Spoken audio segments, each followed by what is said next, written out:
Tonight, on First at 9 this Friday the 27th of June 2025. Art of the deal. Trump administration engaged in secret diplomatic efforts to bring Iran to the negotiating table, reveals report. Iran meanwhile claims that it has no plans to resume nuclear negotiations. Experts urge caution against Middle East tensions spilling over into South Asia. Funding hope. World Bank approves additional $50 million in financing for Sri Lanka under its ongoing General Education Modernization Project. Marching to prosperity. Discussions on formulating new national research and development policy to commence next week. Power in crisis. Developers operating under the feed-in tariff model impacted by CEB's power purchase model, claims Federation of Renewable Energy Developers. Cinec Campus Open Day. May masa 3 වෙනි දින උදෑසන 9 සිට Cinec Campus පරිශ්‍රයේදී. Enrolling now for the June 2025 intake and complete your degree in 2 years. This is Derana First at 9. Live from Studio 24 in Colombo. Good evening and welcome to Derana First at 9. I'm Aditya Dirasinghe joining you live with the latest in Sri Lanka and around the world, brought to you by the only Sri Lankan media network to rise to the pinnacle across all media platforms, recognized as the best by every survey and beloved by the people. Now, on your top story tonight, polls to elect chairman of local government councils were held today across the country, particularly in local government jurisdictions where no political party or group obtained an outright majority. After today's round of elections, the ruling National People's Power controls 219 local authorities, while the main opposition, the Samagi Janabalawegaya, wields power in 32. The inaugural meeting of the Waligama Pradeshiya Sabha was held today. This Pradeshiya Sabha was among the 178 local councils where no political party or group secured a clear majority at the 2025 local government elections. Accordingly, preparations were made today to conduct the poll in view of electing the chairman of the Waligama Pradeshiya Sabha, led by the local government commissioner of the southern province. However, as soon as the meeting commenced, councillors representing the NPP made a startling revelation, claiming that 2 of their colleagues elected to the council have been abducted. The NPP councillors who were present at the meeting requested the local government commissioner to suspend the council's proceedings until they arrive. The local government commissioner refused to abide by the request since the quorum was met. As tensions simmered, the local government commissioner attempted to adjourn the council meeting for 30 minutes. Tensions erupted when NPP affiliates entered the chamber of the council in protest, prompting the local government commissioner to suspend council proceedings with the expectation of reconvening within 30 days. The police subsequently revealed that the 2 NPP councillors in question, who were abducted unlawfully and detained, were later dropped off at Devata Beach in Galle. In the meantime, the NPP secured the chairmanship of Norwood and Agalawatha Pradeshiya Sabhas at the chairmanship elections held today. The UNP secured the chairmanship of the Maduravela Pradeshiya Sabha. SJB secured the vice chairmanship of the Norwood Pradeshiya Sabha. Meanwhile, NPP councillors proposed a secret ballot for the chairmanship election of the Muscali Pradeshiya Sabha, citing death threats issued against the NPP candidate running for the office of chairman. Tensions rose when the opposition parties, including the SJB, requested an open ballot instead. Following a secret ballot to determine the voting procedure, an open ballot was held to elect a chairman. Independent group number 1 secured victory and assumed chairmanship, closely followed by the NPP, which claimed the vice chairmanship of the Muscali Pradeshiya Sabha. Meanwhile, through an open ballot, the National People's Power consolidated power within the Waligama Urban Council. Accordingly, the National People's Power currently wields 219 local government councils. Samagi Janabalawegaya consolidated power in 32 local government councils, while the Sri Lanka Podujana Peramuna established power in 5 local government councils. In the meantime, the Ilangi Tamil Adasu Katchi established power in 21 councils. Concurrently, the Sri Lanka Muslim Congress wields 4 local government councils. The Ceylon Workers Congress has established power in 3. The People's Alliance has secured power in 2, while the United National Party has claimed power in 1 local government institution. Other political parties hold power in 19 local government councils, while the establishment of 10 local councils have been delayed due to disagreements and court orders.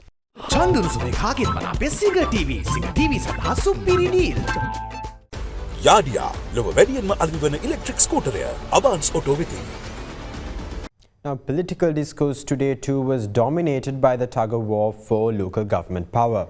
Opposition parties claim that the government opts for secret ballots in a bid to conceal their various coalitions with other parties, while also questioning the overall transparency of the secret ballots held. Meanwhile, the ruling party asserts that the opposition has stolen the ability to vote free and fairly by exerting coercion and implementing backroom political deals. Whenever a secret ballot is held, the government wins. Whenever an open ballot is held, the opposition wins. This is ridiculous. We suspect that these secret ballots are fraudulent. If everybody votes publicly, then the votes can be tallied accordingly and a result can be marked with immediate effect. We are extremely concerned on the possibility of these ballots being staged. This is very disappointing. Secret ballots are being held because Ranil, Sajid and Namal coerce local government councillors elected from their parties to implement backroom political deals. They have stolen the ability to vote freely, fairly and true to one's conscience. That is why the most suitable election procedure at the moment is the secret ballot. Why do they seek a secret ballot? If an open ballot is held, everybody will know who accepted bribes and perks. There is no political party that stooped as low as the NPP. They have failed to hold on to their councillors. There is no point in complaining over that matter. We have no intention of rejecting a vote cast in our favour. They competed separately to defeat the NPP. However, they failed miserably. The few who won tried to unite and consolidate power within local government councils. They have failed in that endeavour too. Now they cry over their failure. We have no treatment to their ailments. The incumbent government's moral high ground has been shattered to pieces today. They have formed alliances with the very same people they once berated in public as the corrupt. The NPP has allied themselves with every party to form alliances. This government has warped into an all-party coalition by today. The government has completely disregarded the promises made to the people in the lead-up to the election. Through the local government elections, they have disseminated the message that they are ready to work with anyone to secure power. The SJB led by Sajid Premadasa has set up power in about 27 or 28 local government councils. On certain occasions, the SJB consolidated power in certain local government councils where the NPP was in the lead. We followed their footsteps to consolidate power within most of the local government bodies. In one local government jurisdiction, a certain female councillor was promised 1.5 million rupees in exchange for her vote. ₹500,000 rupees were paid as an advance to her. However, this councillor voted against the NPP. Now the relevant NPP councillors are demanding that the female councillor return the amount paid as an advance. Now, a widely anticipated briefing was held by the Pentagon in the United States, revealing new details on the US strikes against Iran's nuclear facilities. However, the Pentagon did not provide new intelligence supporting President Donald Trump's assertion that the strikes obliterated Iran's nuclear program. In the meantime, Israel's Prime Minister Benjamin Netanyahu celebrated the country's supposed victory in the 12-day conflict and claims that Israel's victory against Iran provides new opportunities for a dramatic expansion of peace arrangements. 4 days have gone by since the chaos in the Middle East were brought to a de-escalation with the ceasefire between Israel and Iran. The Israeli military confirmed today that it struck more than 900 targets inside Iran during its unprecedented Operation Rising Lion. Israel further claimed that its operation killed 11 Iranian nuclear scientists and 30 senior security officials, including 3 top commanders. In the meantime, the Pentagon held a widely anticipated briefing giving new details on the US strikes against Iran's nuclear facilities, but did not provide new intelligence supporting President Donald Trump's assertion that strikes obliterated Iran's nuclear program. Although foreign media reported that the Trump administration is engaged in secret diplomatic efforts to bring Tehran back to the negotiating table, Iranian Foreign Minister Abbas Araghchi confirmed that the country has no plans to resume nuclear negotiations with the United States. In a related development, Israeli Prime Minister Benjamin Netanyahu highlighted that Israel's victory against Iran provides opportunities for a dramatic expansion of the peace agreements. As the ceasefire between Israel and Iran continues to hold, Sri Lankan ambassador to Israel Nimal Bandara confirmed that the lives of Sri Lankans residing in Israel have gone back to normal. He further noted that approximately 300 individuals are expected to return to Israel from Sri Lanka and are currently in the process of obtaining flight tickets. CINEC campus open day මැයි මස 3 වැනි දින උදෑසන 9 සිට CINEC campus පරිශ්‍රයේදී. Apico Next Gen. Make the leap to faster sleep.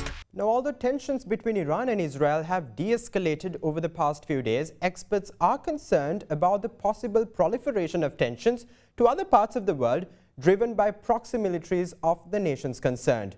To discuss the impact of these ongoing and recent Middle East tensions, with particular reference to South Asia, joining us online at Studio 24 here in Colombo is Professor Rohan Gunaratna, an expert in national security affairs, specialist in global security and counterterrorism, author and co-author of over 30 books.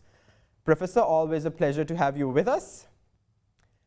Right, Professor, moving on to our first question for you this evening. Now, we know that Israel's prolonged military conflict with Hamas in the Gaza Strip has been received with great disdain by most of the rest of the world.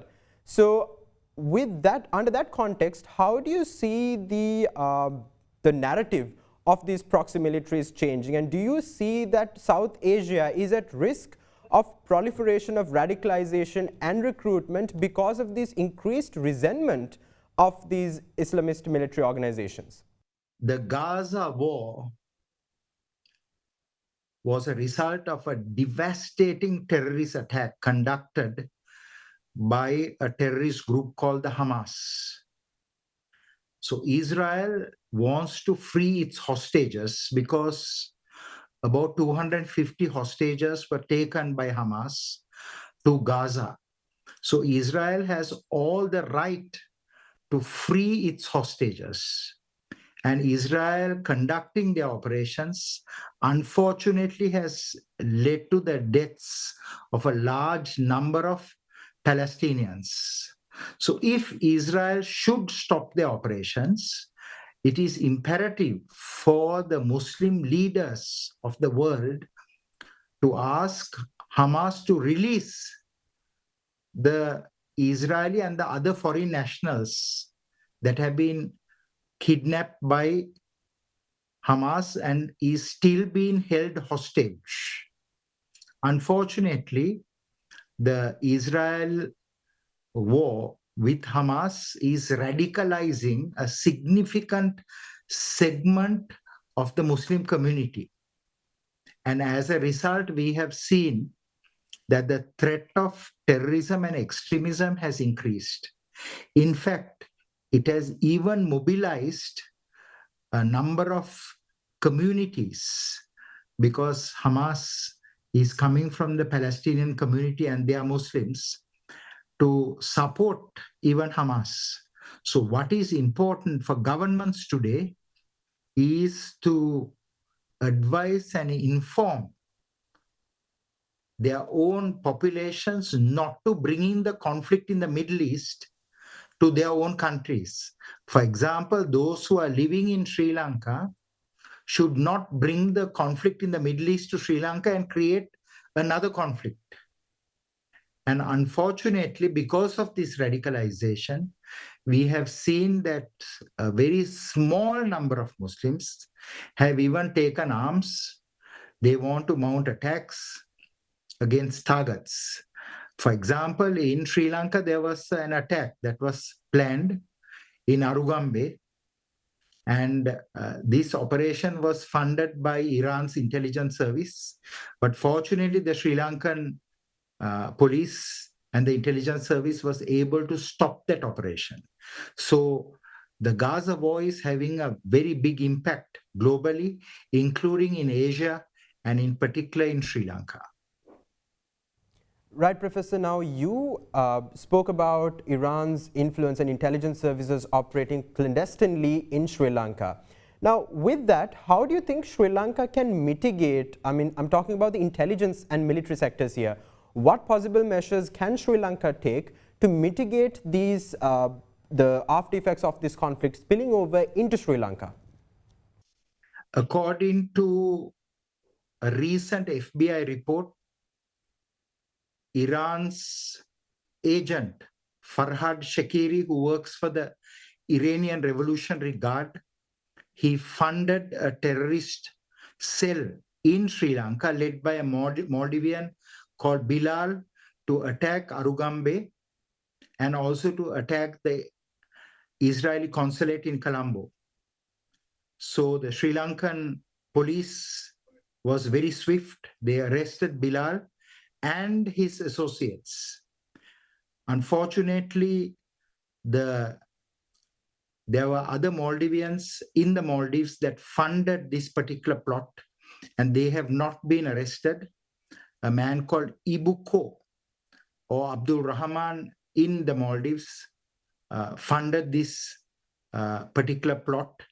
And currently, Sri Lanka has conveyed to the Maldives that there was activity between the IRGC cell in the Maldives and in Sri Lanka. So what is important is for Sri Lanka and the Maldives to work together, for the United States to work together with Sri Lanka and the Maldives and the region to protect this region both from terrorism. Unfortunately, we have seen that despite the United States informing the countries in the region, some countries have taken swift action, including Sri Lanka, but some other countries have not taken swift action. So there should be greater cooperation, coordination, and collaboration to prevent terrorist attacks, because there's no point in crying after a terrorist attack, like the Easter Sunday attack. So there must be a greater effort on the part of governments to work together to prevent attacks and preempt attacks. And of course, when attacks occur, not to believe in conspiracy theories, but to investigate and bring the perpetrators to justice and to incarcerate them and to rehabilitate them. So national security is a very serious matter. It should not be left for politicians to make undue advantage. So what is important at this point is to look at the conflict in the Middle East and to ensure that it doesn't cascade to South Asia, particularly to Sri Lanka, that has already suffered a major terrorist attack in 2019. Now, Professor, we also know that there is space for an international collaboration, at least of the countries in South Asia, so that they can better increase their intelligence sharing capacities to mitigate the problem of spillover effects of these capabilities. Do you think that there's enough geopolitical capital for us to make sure that such an infrastructure of intelligence sharing can mitigate the spillover effects of this conflict to the South Asian region?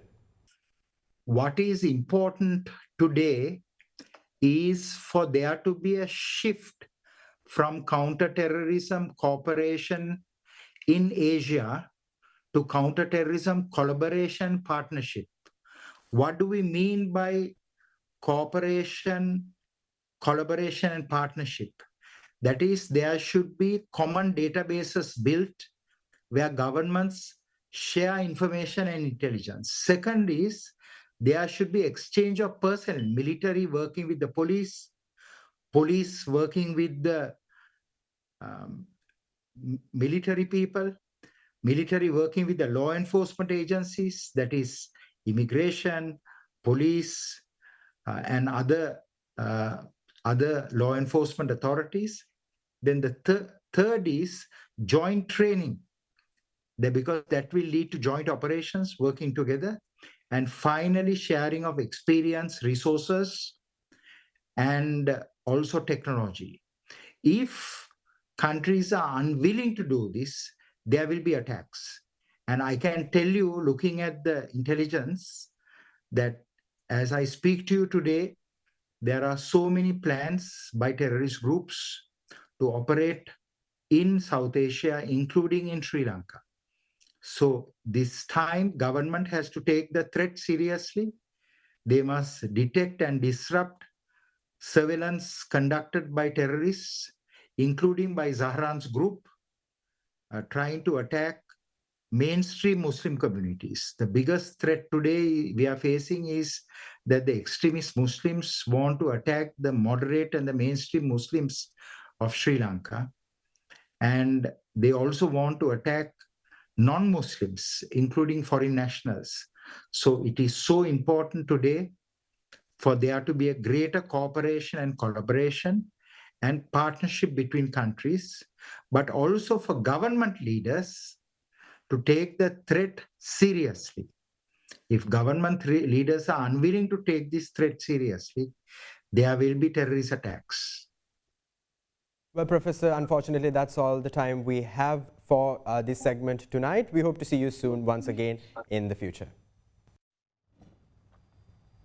Now, a series of discussions jointly organized by the Presidential Secretariat and the Ministry of Science and Technology are scheduled to be held in the coming week to gather recommendations regarding the implementation of the National Research and Development Policy.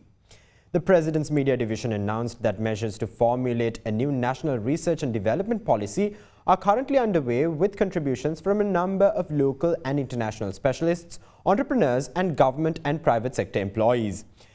Accordingly, the discussions are aimed at considering ideas and opinions on the implementation of the newly formulated policy framework with the participation of secretaries to the ministries, senior officials of research centers, and experts of various fields.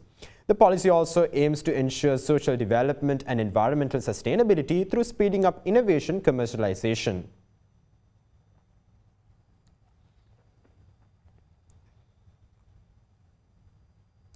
Now, in other local news, the Federation of Renewable Energy Developers claim the new power purchase pricing formula put in place by the Ceylon Electricity Board, decreasing purchase rates by 20 to 30%, directly impacts developers operating under the feed-in tariff model.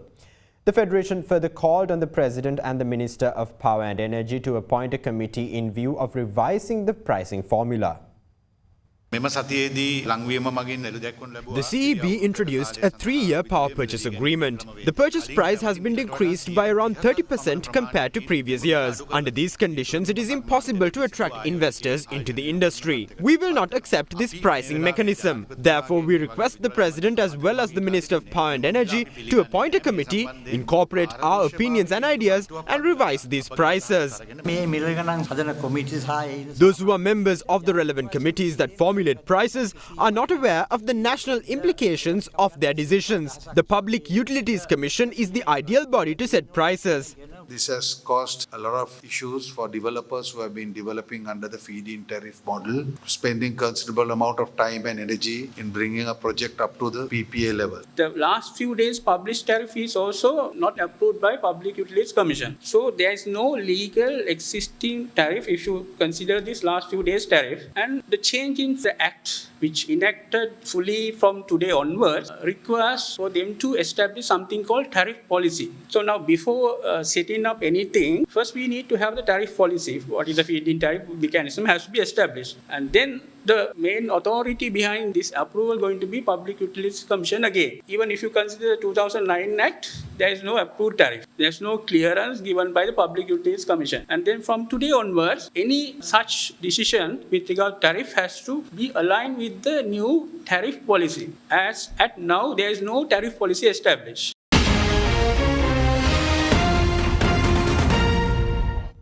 Welcome back. Now, in other local news, all academic activities of the External Degrees and Extension Courses Unit of the University of Sri Jayawardhanapura have been temporarily suspended, including lectures and registration, onwards from Tuesday. The decision came off the back of concerns regarding administrative and financial irregularities within the unit. Senior lecturer Venerable Dabar Amilathera stated that while the university aims to resume academic functions soon, resolving the issues will require the involvement of both the government and the University Grants Commission. The suspension was prompted by findings revealed during a recent COPE session where university officials were questioned. Acting Auditor General G.H.D. Dharmapala reported that the financial mismanagement in the unit's finance division had resulted in students bearing the cost of these irregularities. No specific timeline has been announced for the resumption of academic activities as discussions continue on the implementation of corrective measures. Meanwhile, former chairman of Sri Lankan Airlines, Nishantha Wickramasinghe, was arrested today by the Commission to investigate allegations of bribery or corruption due to 3 separate allegations of corruption. The first 2 allegations involve financial losses caused to the government during Wickramasinghe's tenure as chairman of the national carrier in January 2014. The third charge pertains to the misuse of public funds amounting to 1.25 million rupees on December 19th of 2014. The suspect was presented before the Colombo Magistrates Court. Chief Magistrate Tanuja Lakmali ordered his release on 3 sureties of 5 million rupees each. Additionally, a foreign travel ban was imposed on the suspect. Now, the inauguration of Dha Skill Force's second phase was held yesterday at the National Vocational Training Institute in Niagamagal. The program aims to provide proper career guidance and mentoring to Sri Lanka's youth while creating employment opportunities. This program is implemented jointly by the Derana Media Network along with the Ministry of Education, Higher Education and Vocational Training. The Deputy Minister of Vocational Education, Nalin Hevage, joined the event as the chief guest. A significant number of students and youth attended the event, which raised awareness on courses that lead to both local and international job opportunities. Aspiring youngsters were also given access to counseling sessions and tests assessing abilities and skills.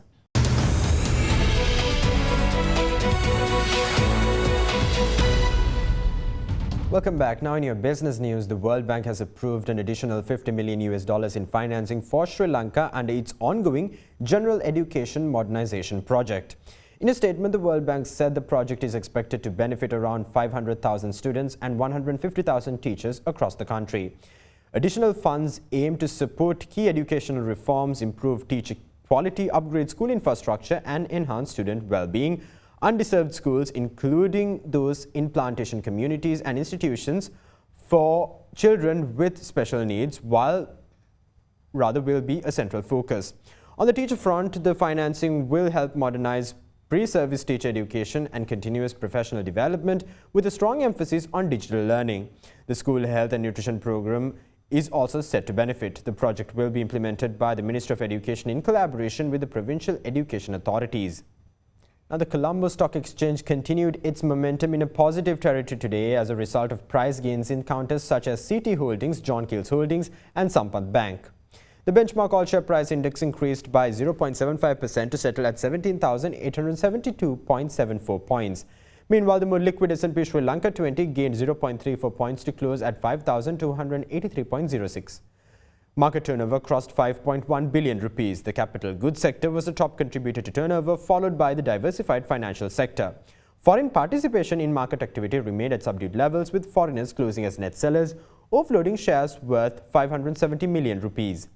With that, let's take a look at the foreign exchange rates of the day.